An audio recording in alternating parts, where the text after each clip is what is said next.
오늘은 사무엘상 23장 1절부터 14절까지의 말씀을 가지고요. 쫓기는 자에서 쫓는 자로, 쫓기는 자에서 이 쫓는 자로라는 제목으로 하나님 말씀 함께 시간 나누도록 하겠습니다. 오늘 본문에 나와 있는 이 사무엘상 23장을 보게 되면은 이 다윗이 이 도망다니는 신세 가운데 이 이스라엘 백성 가운데 그일라 거민을 구원하는 그 장면이 오늘 본문에 보면은 나오게 됩니다. 여러분, 도망다니는 신세에 누가 누구를 돕겠습니까? 다윗의 코가 석자인데 다윗이 지금 피난 그 사울의 칼날을 피해 가지고 이리저리 도망다니는데 자기 동족이 지금 위험에 처해 있다고 가서 다윗이 도울 수가 있을까요? 근데 다윗은 자기 형편과 관계없이 이 그일라 거민들이 블레셋 사람들에게 어려움을 당할 때 가서 그를 구원하게 됐다라는 것이 오늘 본문에 있는 내용이에요. 그러나 이 구원한 내용이 오히려 이 다윗에게는 또 불리하게 됩니다. 내가 그일라 거민을 도와줬으면 그일라 거민이 여러분 어떻게 하게 되겠습니까? 다윗에게 감사해야 되잖아요. 근데 이 그일라 거민들이 그만 다윗이 여기 있다고 또 고자질해 버립니다. 그러니까 다윗이 그 은혜를 원수로 갚은 사람들 때문에 또 도망을 가게 되는 일이 또 생기고 마는 겁니다.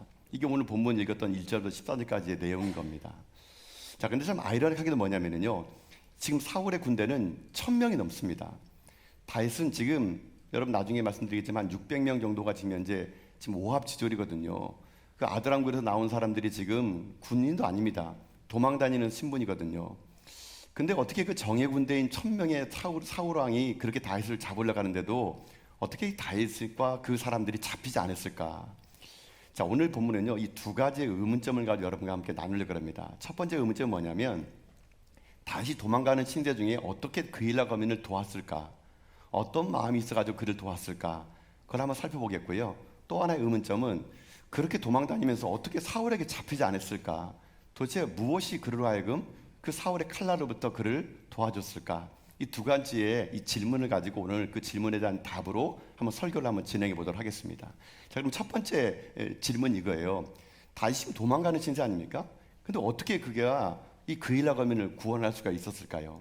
자, 오늘 이 본문의 이야기는 사무엘상 23장은 어떻게 이야기가 시작되냐면요, 23장은 그 앞장에 있는 사무엘상 22장 5절 이후로부터 이 이야기가 시작됩니다. 자, 사무엘상 22장 5절은 어떻게 되어 있는가? 자, 우리 자막을 통해서 한번 말씀을 읽어보도록 할까요? 자, 한번 읽어봅시다. 시작. 선지자 같이 다윗에게 이르되 너는 이 요새에 있지 말고 떠나 유다 땅으로 들어가라. 다윗이 떠나 헤레스풀에 이르니라. 아멘. 자, 이 내용은 이런 내용입니다. 다윗이 지금 이제 이 아두람굴에 숨어 있었거든요. 근데 거기 있다가 이제 거기를 도저히 있을 수가 없게 돼가지고 지금 다윗이 지금 이제 모압 땅으로 가게 됩니다. 이 모압 땅에 가서 거기서 숨어 지내게 되는데 하나님이 얘기합니다. 거기는 이방 땅이니까 다시 이스라엘 오라고요. 다윗이 그 말에 순종해서 지금 모압 땅에 자기 부모님을 남겨두고 다시 이 다윗이 유다 땅으로 오게 됩니다. 이스라엘 땅으로 오고 와서 어디에 숨냐? 오늘 본문에 보니까요, 헤레스풀이라는 곳에 숨었대요. 이 헤레스풀이 어디냐 봤더니만은 이 이스라엘과 블레셋의 경계선에 있는 곳이더라고요. 헤레스풀이. 이 헤레스풀은 이 버려진 땅입니다. 그러니까는 이 헤레스풀은 이 헤레스풀에서 5km만 가게 되면 아두람굴이라는 게 있거든요. 그러니까 거기는 변두리 땅입니다. 사울의 칼날을 피해 가지고 여기 헤레스풀처럼 좋은 은시초도 없는 거예요. 그렇기 때문에 사울이 추적을 피해서 헤레스풀에서 숨었습니다. 또 이곳이 블레셋과 국경이다 보니까 여차하면은 블레셋으로 도망갈 수 있는 좋은 길이었기에 이 다윗은 지금 현재 헤레스풀에서 숨어 지내고 있는 상태였어요. 자, 그렇게 숨지기고 있는 그때에 다윗에게 한 가지 소식이 들려오게 됩니다. 자, 그 소식이 오늘 본문에 나와 있는 23장 1절 말씀이거든요. 자, 어떤 소식이 들려왔을까요? 한번 읽어봅시다. 시작. 사람들이 다윗에게 전하여 이르되 보소서 블레셋 사람이 그일라를 쳐서 그 타작마당을 탈취하여이다 하니. 아멘. 자, 보세요. 지금 다윗은 헤레스풀에 있는데 그일라라는 지방이 있거든요. 이 그일라는 헤레스풀에서 한 9km 정도 떨어져 있습니다. 거기도 블레셋과 인접 지역인데요, 변두리 땅입니다. 근데 그일라 사람들이 추수를 끝내고 나면은 이 블레셋 사람들이 그걸 어떻게 알았는지 와가지고 노략질하고 그 마을을 불태우고 이 블레셋 사람들이 그일라 거민들을 힘들게 하는 겁니다. 그러니까 다시 지금 헤레스풀에 숨어 있는데 지금 그 소식이 들린 겁니다. 아이고, 지금 그일라 땅에 가봤더니만은 블레셋 사람들이 와가지고 그일라 사람들이 지금 난리가 아니대. 이런 소식을 들은 거예요. 뉴스를 들은 겁니다. 다윗이. 여러분, 우리도 살다 보게 되면은 세상 이런저런 소리 듣잖아요. 이런저런 소문 듣잖아요. 여러분, 그런 소식 들은 거예요. 여러분, 근데 제가 여기서 이 본문을 묵상하다가 다윗이 이 소식을 듣고 어떤 마음이었을까 생각해봤습니다. 아마 모르게 몰라도 다윗은 이런 마음일 겁니다. 아이고, 딱하네. 아이고, 어떻게 하면 좋지? 근데 그 왜 내가 그래서 그걸 듣고 어떻게 하라는 건가? 나도 지금 사울의 칼날을 피해가지고 숨어 지내는데 내 코가 석자인데 누가 가서 어떻게 도울 수 있단 말이야? 그 일날 백성들이 참 딱하지만 그 내가 할 일이 아니지 않나? 아니, 지금 사울왕이 왕이면 왕이 와서 도와줘야지 내가 어떻게 그걸 도와줄 수 있겠어? 아마 모르게 몰라도 다윗은요 그런 마음이 들었을 겁니다. 그런 마음이 듣고 있는 그 찰나에 다윗이 여러분요 2절에 가면은요 이런 기도를 하게 됩니다. 자, 여러분 2절 말씀도 읽어볼까 한번요. 자, 읽겠습니다. 시작. 이에 다윗이 여호와께 묻자 이르되 내가 가서 이 블레셋 사람들을 치리이까? 여호와께서 다윗에게 이르시되 가서 블레셋 사람들을 치고 그 일화를 구원하라 하시니 아멘. 자, 여러분 제가 이 본문에 있는 말씀을 이렇게 묵상하다 보니까 이 1절에 느끼는 다윗의 마음은요 자기 형편을 하나님께 토설했을 것 같아요. 내가 지금 이런 형편인데 누굴 돕겠습니까? 내가 사울을 피해가지고 지금 헬의 수풀에 살고 있는데 내 처지도 꼴이 아닌데 그 일날 거민을 내가 어떻게 돕겠습니까? 그런 1절의 마음이었는데 다시 2절에서 하나님께 기도했을 때 하나님이 가서 도와주라 그럽니다. 자, 여러분 제가 본문의 말씀을 여러분과 함께 나누고 싶은 거 뭐냐면요 이 1절과 2절의 행간 사이에 어떤 일이 있었기에 다시 하나님께 이렇게 기도하는 장면으로 이어졌을까라는 겁니다. 이 행간 사이에 숨겨져 있는 이야기를 우리가 알 수 있으면 다시 왜 그 일화 거민을 가서 도왔는지에 관한 이야기가 풀이가 될 수 있었다는 얘기예요. 제가 이 말씀을 쭉 묵상해 보면서 다윗의 심정을 생각해 봤습니다. 여러분 도망다니는 사람이 누굴 돕겠습니까? 자기 코가 석자인데 그 일할 사람들이 아무리 딱하다 하더라도 다윗은요 그건 나와는 상관없는 일처럼 했을 겁니다. 내가 지금 여기에 환난당한 자, 빚진 자, 마음이 상한 자, 원통한 자 400명을 데리고 지금 다니고 있는 중인데 나도 지금 이제 내 식솔들 건설하기 힘든데 누가 누굴 돕겠습니까? 아마 다윗은 그런 마음을 가지고요 애써 그 일날 거민들이 힘든다는 이야기를 잊어버리려고 그랬습니다. 근데 잊어버리려고 그러면은 자꾸 그것이 생각이 나는 거예요. 자꾸 그 마음이 생각나는 겁니다. 다윗만 모르긴 몰라도 마음을 고쳐먹을 겁니다. 내가 이러면 안 되지. 내가 지금 내 형편이 이런데 누굴 도와준다 말인가. 여러 번 다윗은 아마 마음속에서 그 일날 거민을 잊어버리려고 하면 할수록 그 일날 거민이 계속 생각이 나는 거예요. 계속 생각이 나는 겁니다. 여러분도 혹시 그런 경험 있지 않습니까? 세상에 어떤 소식이 들려오면은 그냥 어떤 사람은 그것을 그냥 그렇구나라고 스쳐 지나가는 사람이 있는 반면에 어떤 소리와 어떤 소문을 듣게 되면은 그것이 계속 생각나는 사람이 있어요. 계속 그것이 마음속에 부담감으로 다가오는 사람이 있습니다. 여러분 왜 그런지 아십니까? 여러분 하나님이요 우리와 함께 우리와 교제하기 원하시는 하나님이시거든요. 여러분 우리가 하나님께 기도하게 되면요 하나님은요 하나님의 마음을 우리에게 부어주십니다. 그러니까 기도하는 사람은 하나님의 마음을 읽어낼 수가 있는 거예요. 여러분 그런 사람은 하나님의 마음을 알기에 하나님이 눈물이 있는 곳에 자기의 눈물이 있고 하나님 바라보는 영혼을 자기가 바라볼 수 있게 되는 겁니다. 여러분 지금 하나님 마음은요 그 이스라엘 백성들이 불쌍히 여겨지는 거예요. 그 이스라엘 백성들이 그 블레셋 사람들에게 약탈당하는 것을 불쌍히 여겨지는 겁니다. 근데 다윗의 심정을 지금 애써 외면하는 겁니다. 그 내 일이 아니라고. 내가 지금 코가 석자인데 지금 어떻게 그 일을 할 수 있냐고. 이렇게 지금 현재 자기 자신의 뜻을 변호하고 있는 거예요, 여러분요.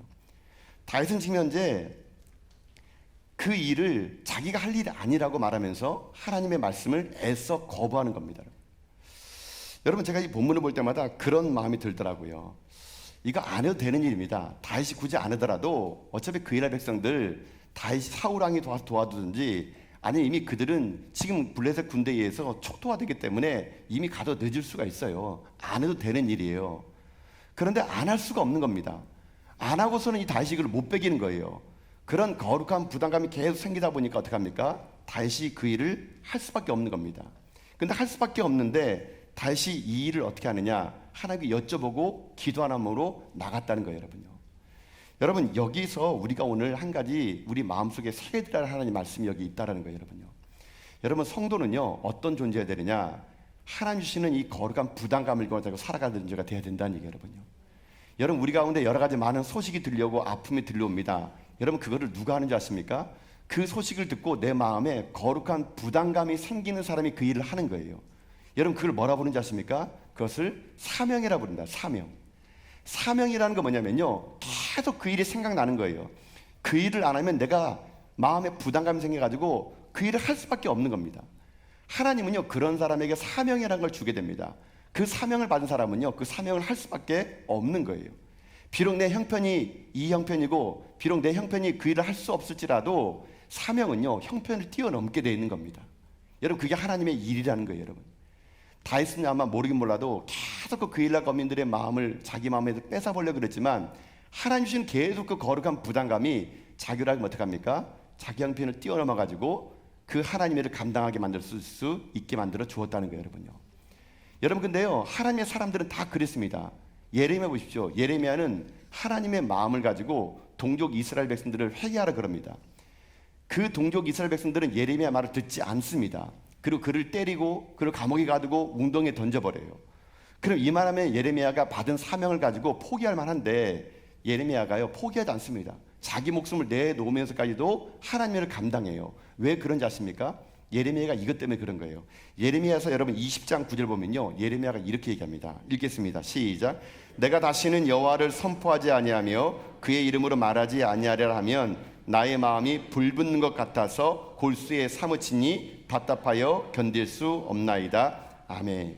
여러분, 이겁니다. 예레미야는 자기가 감옥에 갇히고 동족들에게 조롱당하고 핍박당하더라도 이걸 전하지 않으면 자기가 살 수 없다는 겁니다.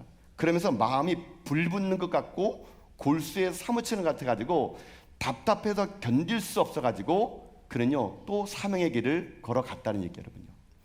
여러분, 이 예레미야 마음이 다윗의 마음인 겁니다. 영적 부담감, 하나님의 거룩한 영적 부담감, 안 해도 되는데 안 할 수가 없는 겁니다. 이것을 안 하게 되면은 내 마음이 불붙는 것 같고 골수에 사무치는 것 같아가지고 답답해서 견딜 수 없어가지고 그 일을 하는 거예요. 그 일을 뭐라고요? 그게 사명이에요. 사명. 저는 그래서 기도하는 게 있습니다. 하나님, 우리 전화교회가 불붙는 것 같은 일을 해주시게 하십시오. 골수에 사무쳐가지고 이 일을 안 하면 안 될 수밖에 없는 그런 일들을 감당하는 교회가 될 수 있도록 하나님 도와주십시오. 여러분, 우리 교회가 하는 모든 사역들은요, 그런 사역이 돼야 됩니다. 그저 연중 행사를 하는 것이 아니라 하나님 우리에게 마음을 주시면 그게 불붙는 것 같아가지고요, 골수에 사무쳐가지고 그 일을 안 하면 안 할 수밖에 없는 그런 일을 하는 교회가 여러분 진짜 하나님이 쓰는 교회가 될 수 있다라는 겁니다. 여러분은 그런 일이 있습니까? 어떤 일을 봤을 때 정말 골수에 사무치고 정말 견딜 수 없는 여러분 그런 마음 때문에 내 형편이 안 됨에도 불구하고 여러분 그 일을 할 수밖에 없는 그런 분이 계십니까? 여러분, 그거 여러분 사명입니다. 아니면 지금은 그 일을 하지 않고 있지만 계속 그 일이 생각납니까? 계속 그 이야기를 들으면은 아이고, 저거 내가 해야 될 일인데, 그거 내가 교사로 섬겨야 되는데, 내가 이거 해야 되는데, 그런 마음이 들면은요, 여러분 그거 하셔야 됩니다. 그게 사명이에요. 사명. 여러분 보십시오. 우리 교회가 그런 사명 때문에 움직이지 않았습니까? 내 형편에 지금 캄보디아 갈 형편이 안 돼요. 내 형편에 지금 29시간 30시간 달려가가지고 부른데 갈 형편이 안 됩니다. 우리 교회도 빚이 많은데 작은 교회를 도와줄 형편이 안 돼요. 누가 보더라도 안 됩니다. 그런데 그거 안 하면은 가슴이 답답해서 죽을 것만 같기 때문에 내 돈 내서 26시간 달려가서 캄보디아 땅에 가는 것이고요, 30몇 시간을 달려가지고 부른 땅을 가는 겁니다. 우리 교회도 빚이 있는데 작은 교회 눈물을 알고 개척교회 목사님들의 눈물을 아니까 그게 너무 가슴에 사무쳐가지고 골수에 묻히니까 여러분 어떡합니까? 그걸 도와주는 거예요. 여러분, 이게 바로 하나님이 움직이는 교회이고 이게 하나님 역사하신 교회의 특징이 바로 이런 교회가 될 수 있다라는 거예요. 여러분, 그렇기 때문에 여러분 신앙생활은요, 불편하셔야 됩니다. 하나님이 어떤 걸 보여주시고 여러분에게 말씀하시면은 자꾸 그것이 불편해야 됩니다. 하나님 왜 나에게 그런 부담감 주십니까? 내가 아닙니다. 나는 중직자도 아니고 직분자도 아닌데, 나는 교회 온 지 얼마도 안 됐는데 왜 나에게 그런 마음 주십니까? 하나님 내 일 아닙니다. 여러분, 그렇게 거부하는 게 아니라 하나님은 거룩한 영적 부담감을 가질 때는요, 여러분 그걸 가지고 그 일을 해야 됩니다. 그거 사명이에요. 여러분요, 그 일을 하라고 하나님은요, 다른 사람들은 그저 스쳐 지나가는 이야기인데 자기는 그것 때문에 불붙는 것 같은 겁니다. 동성애자의 결혼을 합법화시킨다고, 차별금지법 이 나라 통과된다고, 누구나 그 소식 들었지만 불붙는 사람은요, 여의도로 뛰어가는 겁니다. 거기서 기도하는 거예요. 그건 그 사람의 사명입니다.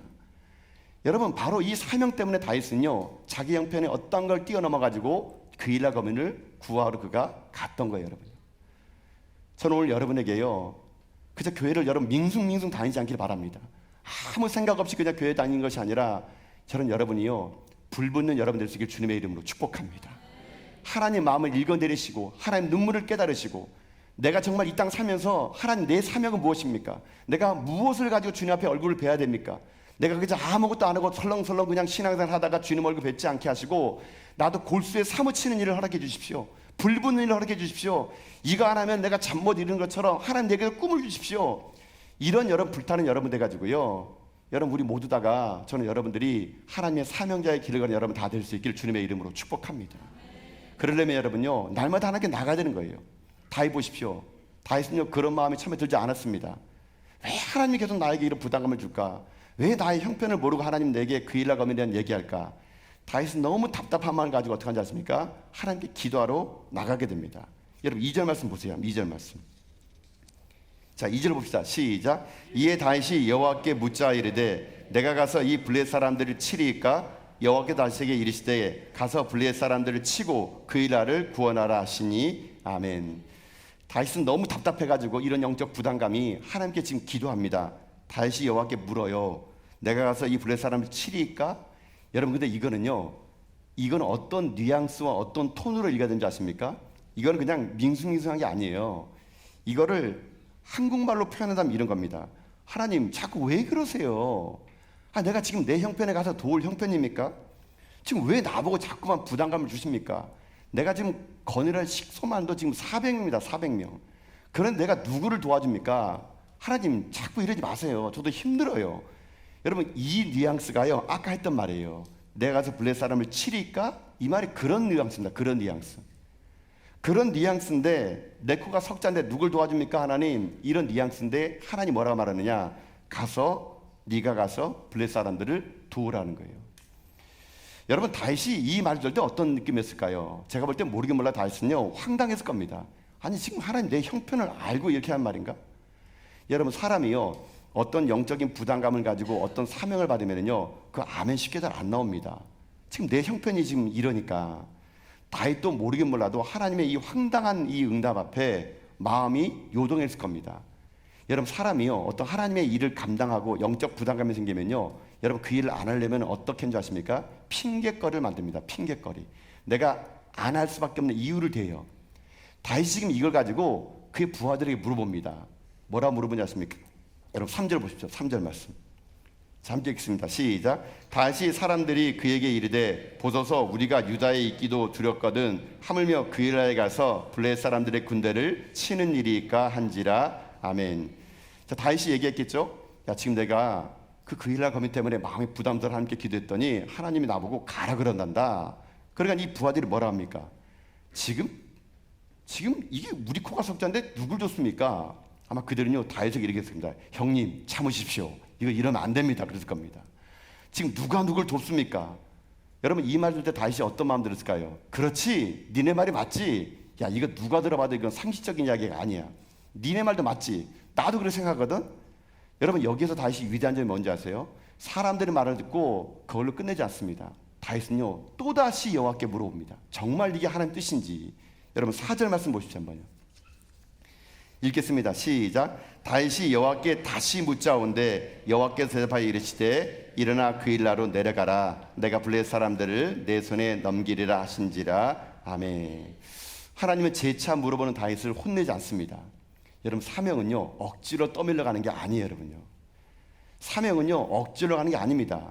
하나님은 다시 묻는 이 다윗을 혼내키지 않고 확실히 얘기합니다. 가라. 내가 블레셋 사람을 내 손에 넘겨주겠다. 하나님께 다시 여쭤본 이 다윗은 그 사명 앞에 이제 무릎을 꿇습니다. 그리고 어떻게 되느냐? 그가 가서 그 이스라엘 백성들을 구원하게 되는 거예요. 여러분 여기서 다윗이 그 이스라엘 백성들을 구원하기 위해서 그가 했던 게 뭡니까? 기도잖아요. 여러분 이겁니다.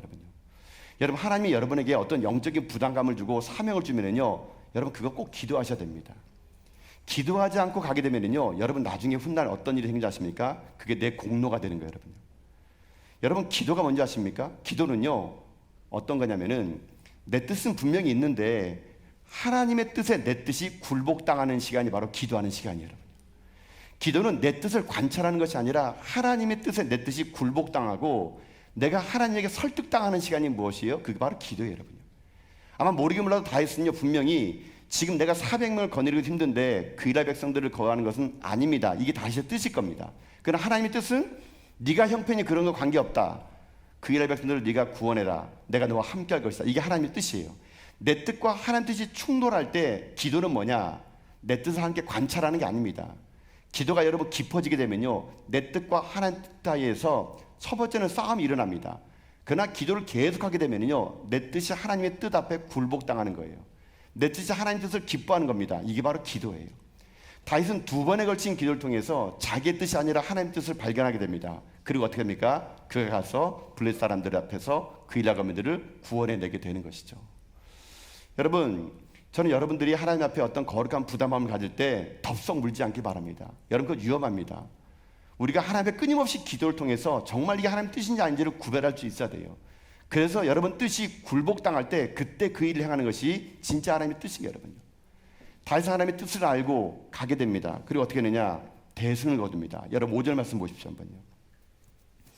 읽겠습니다. 시작. 다윗과 그의 사람들이 그 이스라엘로 가서 블레셋 사람들과 싸워 그들을 크게 쳐서 죽이고 그들의 가축을 끌어오니라.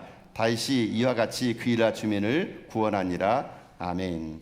자, 하나님 말씀처럼 다윗이 갔더니만은 하나님이 블레셋 사람들 다윗 손에 넘겨준 겁니다. 다윗은 사명을 받고 그 자리에 갔을 때 하나님의 대승을 그가 경험하게 되게 됐다는 거예요, 여러분요. 자, 여러분, 이것이 오늘 다윗이 그 이스라엘 거민을 구했던 결정적인 이유가 여기 있다는 겁니다.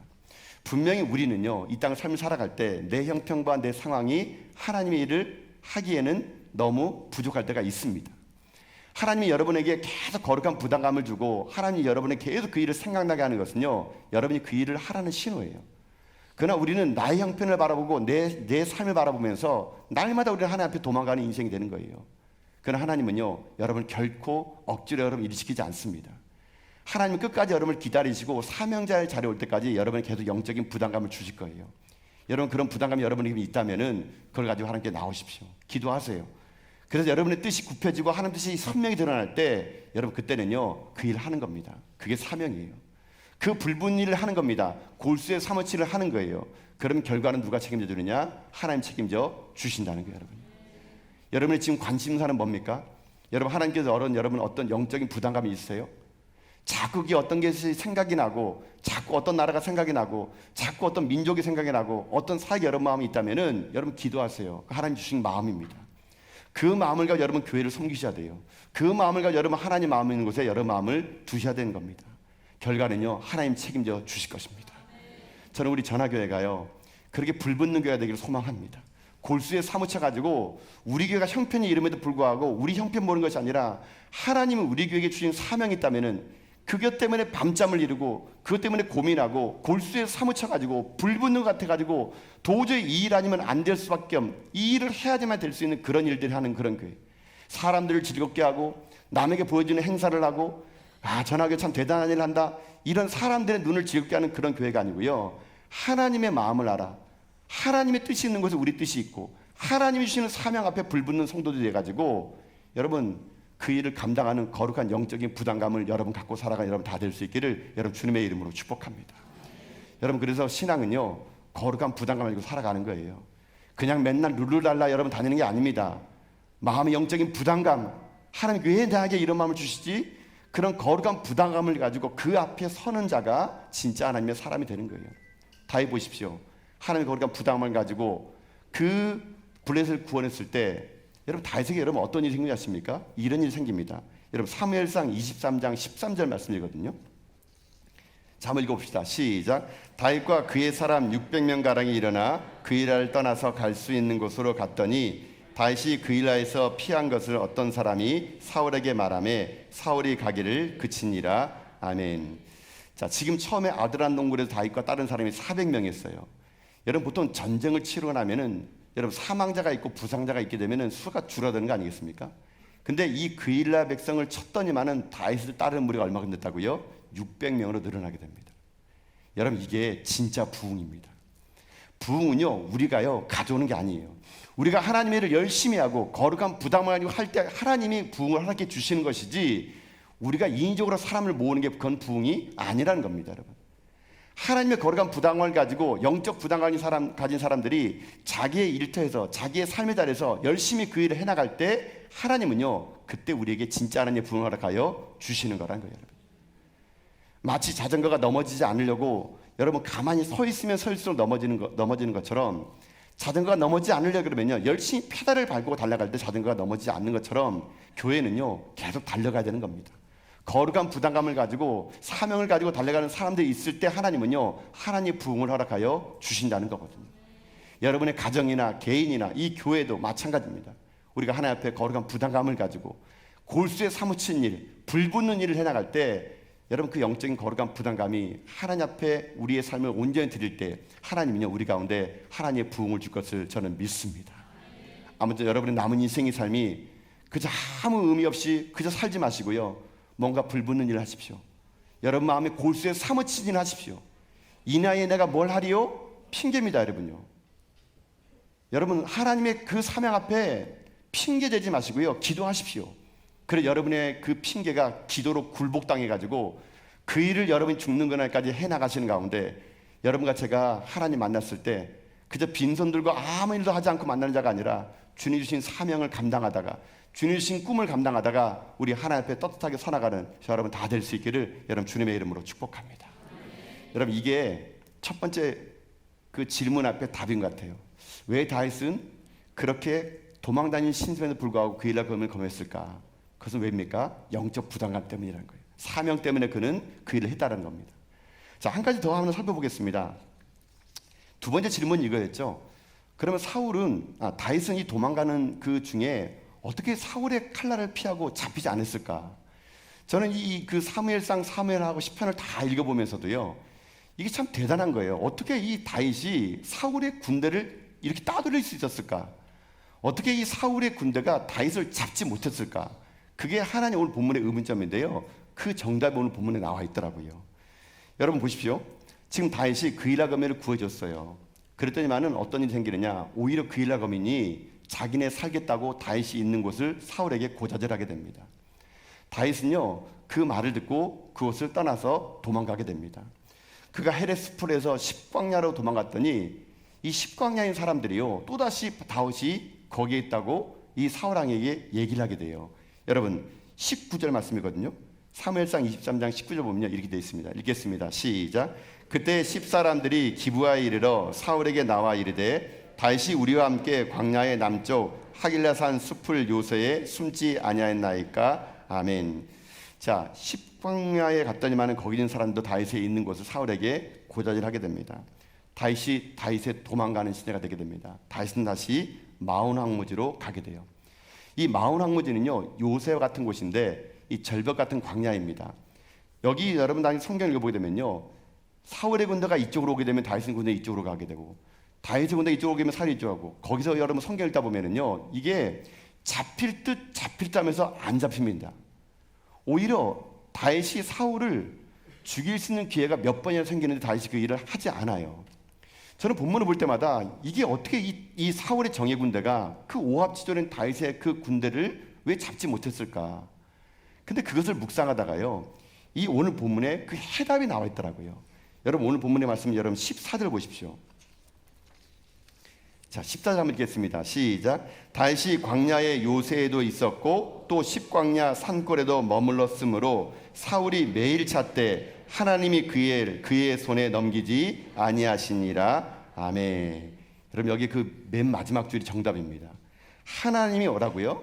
그를 사울의 손에 넘기지 아니했대요. 여러분 이게 다윗이 사울의 칼날에 잡히지 않은 결정적인 이유였어요. 여러분 들어보세요. 다윗이 광야 생활을 오래 해서 도피 능력이 좋아가지고 사울의 칼날을 잡히지 않은 것이 아닙니다, 여러분. 사울의 군대가 밀어내서 다윗을 못 잡은 것이 아니에요. 다윗이 지금 사울에게 잡히지 않은 결정적인 게 무엇이냐? 바로 하나님이 손이 그를 사울에게 넘기지 아니했다는 거예요. 여러분 이 말은 다른 말 하게 되면 무엇이냐면요, 보이지 않는 하나님 손이 다윗 지금 보호하고 인도하고 있다는 거예요. 여러분 이 말씀이 오늘 왜 우리에게 중요한 말씀이냐면요, 여러분의 인생이 바로 이와 같다는 얘기예요. 여러분 여러분 인생길 살면서 수많은 사람들에게 지금 쫓기고 빚에 시달리고 사람들에게 모함당하고 여러분 인생의 삶이 사울왕의 공격 같은 여러분 인생의 삶을 지금 살고 있습니까? 눈물 나는 밤을 지새우고 끝없는 질병 속에서 언제 이 병이 나을까 여러분 탄식합니까? 여러분 근데 우리가 그 어려움 앞에서도 눈물 앞에서 지금까지 살 수 있는 일은 무엇일까요? 여러분 지금 죽을 것 같은 고통 속에서 지금 우리가 이 자리에 올 수 있는 건 무엇일까요? 하나님의 손이 여러분을 보호했다고 저는 믿습니다. 하나님 보이지 않는 손이 지금 여러분을 보호하고 있는 거예요. 그것 때문에 여러분 다윗이요 지금 현재 살아남은 겁니다. 다윗이 특별한 게 아니었어요. 보이지 않는 하나님의 손이 지금 다윗을 붙잡고 있었던 겁니다. 다윗은 훗날 이걸 깨달았더니 그의 시편 전체는요 다 그 하나님의 위대함을 고백하는 찬양이 되고 말았다는 겁니다. 다윗은 원통했고 도망자 신세였어요. 그러나 하나님은 그를 결코 놓치지 않았습니다. 여러분 그래서 제가요 이 본문을 보면서 오늘 설교 제목을 그렇게 적어봤어요. 남들이 볼 때는요 다윗이 지금 사울에게 쫓기는 자처럼 보이지 않습니까? 근데 다윗은 한 번도 쫓긴 적이 없습니다. 다윗은요 사울에게 쫓기는 자가 아니라 다윗은 하나님을 쫓는 자였어요. 쫓는 자. 다윗이 하나님을 쫓았더니 쫓기는 신세가 아니라 하나님을 쫓았더니 하나님이 그를 보호하여 주셨다는 거예요. 여러분요. 여러분 그러니 여러분을 대적하는 자를 집중할 필요 없어요. 여러분을 넘어뜨리는 자를 여러분 집중할 필요 없습니다. 내가 하나님을 쫓기만 하면은 하나님이 나를 쫓는 자를 막아주신다는 거예요. 여러분. 내가 하나님을 쫓기만 하면은 나를 대적하는 나를 죽이려는 쫓는 자를 하나님이요 막아주시는 거예요. 마치 이스라엘 백성들이 출애굽할 때 애굽의 말발굽이 자기 자신의 뒤를 밟을 때 그들은요 하나님이 구름 기둥과 불 기둥을 쫓아갔어요. 하나님의 구름과 불을 쫓아갔더니 하나님이 바로의 군대를 쫓는 자를 하나님이 막아주셨던 겁니다. 여러분 우리 인생이 이와 같아야 된다는 얘기예요. 다윗이 탁월한 도피 능력이 아니고요 사울의 군대가 미련해서 못 잡은 것이 아니고요 하나님 보이지 않는 손이 그를 보호하였기에 그는 결코 사울에게 잡히지 않은 인생으로 살아갈 수 있었다는 것을 잊지 마시면서 여러분의 삶에 하나님이 선하신 손이 여러분을 보호하고 있음을 날마다 고백하며 살아가 여러분 될 수 있기를 여러분 주님의 이름으로 축복합니다. 하나님은 살아계시고 거룩한 부담감과 사명감을 가지고 살아가는 사람을 하나님은 결코 놓지 않으십니다. 불붙는 것처럼 골수에 사무친 일을 하는 사람을 사명자를 하나님은요 결코 악인들의 손에 넘겨주지 않아요. 그러나 여러분 오늘 이후로부터 여러분의 인생의 삶 여러분 지금까지 여러분의 능력으로 살아온 게 아니고요 여러분의 경제로 살아온 것이 아니고요 여러분 실력으로 살아온 게 아니에요. 하나님이 여러분을 세상으로부터 여러분을 보호해 주셨기에 내가 지금 살고 있음을 고백하면서 날마다 여러분들이 쫓는 자를 보면서 두려워하지 마시고요 내가 무엇을 쫓아가는 자를 여러분 집중하십시오. 말씀을 쫓아가지고 성령을 쫓아가지고 하나님을 쫓아가는 가운데 그 하나님의 보이지 않는 손이 여러분의 삶을 보호하시고 인도하심을 느끼면서 저는 저와 여러분이 죽는 그날까지 가슴에 불붙는 이야기 불붙는 꿈 이거 하나면 죽을 것처럼 골수에 사무치는 그런 사명의 일 우리 전화교회가 그저 설렁설렁한 교회가 아니라 이 교회를 세우신 하나님의 목적에 맞게끔 성령에 불타는 교회가 되고 사명에 불타는 교회가 되고 하나님의 일을 안 하면 골수에 사무치는 성도가 돼가지고요 우리 다 함께 하나님의 아름다운 일을 해나가는 가운데 우리가 하나님만을 쫓는 자가 되어 우리를 쫓는 모든 자를 물리치는 하나님의 역사하심을 다 누리고 살아가는 여러분 다 될 수 있기를 여러분 주님의 이름으로 축복합니다. 아멘.